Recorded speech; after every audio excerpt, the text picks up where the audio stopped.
Good morning বন্ধুরা, কেমন আছেন আপনারা সকলে? আশা করি খুব ভালো আছেন। পারমিতার ফ্যামিলি ব্লগে স্বাগত জানাই। তো প্রথমত আমি সমস্ত কাজ সেরে আমি ঠাকুর ঘরে চলে এসেছি, মানে ছাদেই আমার ঠাকুর ঘর যেহেতু। তো চলো আমার ছাদের চারিপাশটা আপনাদের শেয়ার করি। তো সকালবেলার ওয়েদারটা খুবই সুন্দর, ভালো। তো এই যে ঠাকুর ঘর আমার একটু অগোছলা হয়ে আছে, এবার একটু পরিষ্কার করে ধুয়ে মুছে ঠাকুরের বাসন ধুয়ে এবার পুজোর জন্য রেডি করব। চলুন আপনারা দেখতে থাকুন। তো আমার গুছিয়ে পুজো দেওয়া হয়ে গেছে, ঠাকুরকে জল ফুল দিয়ে প্রসাদ দিয়ে। তো এবার চলে এলাম আমি রান্নাঘরে। আগের দিন রাতে ঘুগনি করা ছিল, ওইটাই একটু জল দিয়ে গরম করে নিলাম সকালে সবার খাওয়ার জন্য। এখানে মেয়ের জন্য আলু ভাজা করে রেখেছি, আর এখানে এই যে মাছ নিয়ে এসছে, মাছটা ধুয়ে নুন হলুদ মাখাবো। তো আমি নুন হলুদ মাখিয়ে নিচ্ছি মাছটা। আর প্লিজ আপনারা যারা ভিডিওটা দেখছে অবশ্যই লাইক কমেন্ট করবেন, সাবস্ক্রাইব করে পাশে থাকবেন। আমিও আপনাদের পাশে থাকবো। একে অপরের যদি না সাহায্য করি তাহলে এগোবো কী করে বলুন। তো মাছটা আমি যেহেতু নুন হলুদ দিয়ে ভালো করে মাখিয়ে নেবো। আর এখনকার মাছ কি বলুন তো, সব মাছই দেখছি কড়াইতে দিলে ফুটতে থাকে। আগে আমরা জানতাম যে আঁশ ছাড়া মাছ কড়াইতে দিলে মানে ভাজলে ফুটতো, এখন দেখছি আঁশ যুক্ত মাছও কড়াইতে দিলে ফুটছে।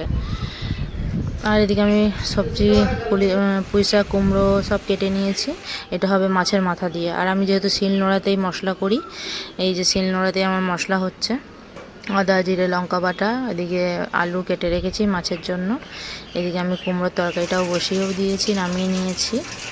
আর এবার এখানে মাছ ভেজে নেবো কড়াইতে। কড়াই বসিয়ে দিয়েছি, কড়াইতে তেলও দিয়ে দিয়েছি, এবার মাছ ভাজা হবে।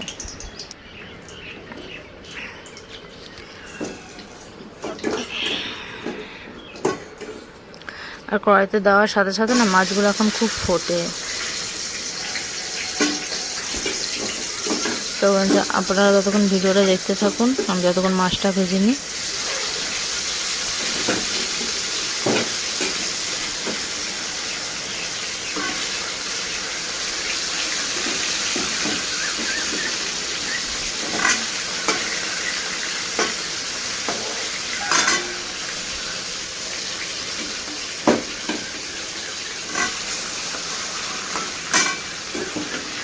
আর মাছ কি আমাদের অল্পই নিয়ে আসে, কারণ 4 জন মানুষ মাছ খাবো।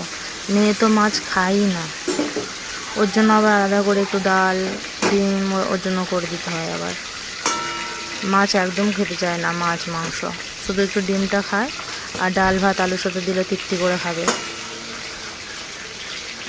এটা হচ্ছে আমাদের 4 জনের জন্য মাছ।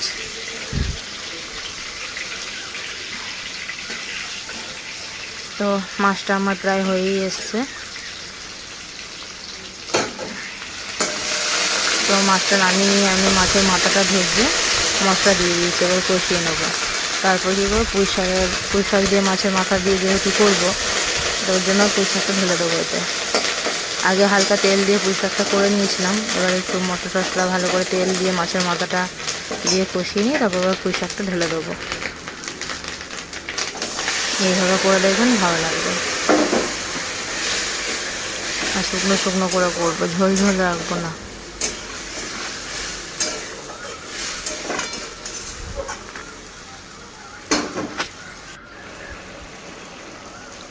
এদিকে আমি ভাতও বসিয়ে দিয়েছি।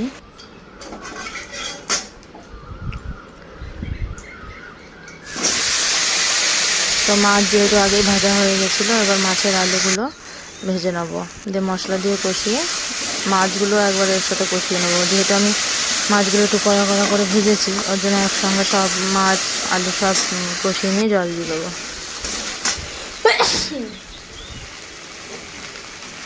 আর আলুগুলো যেহেতু পাতলা পাতলা করে কেটেছি, একটুতেই সেদ্ধ হয়ে যাবে।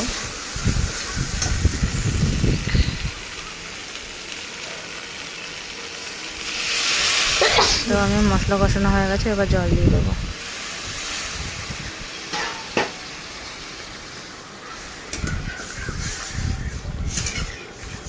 তো বন্ধুরা প্লিজ যারা ভিডিওটা দেখছেন অবশ্যই লাইক কমেন্ট করবেন, সাবস্ক্রাইব করে পাশে থাকবেন। আমিও আপনাদের পাশে আছি।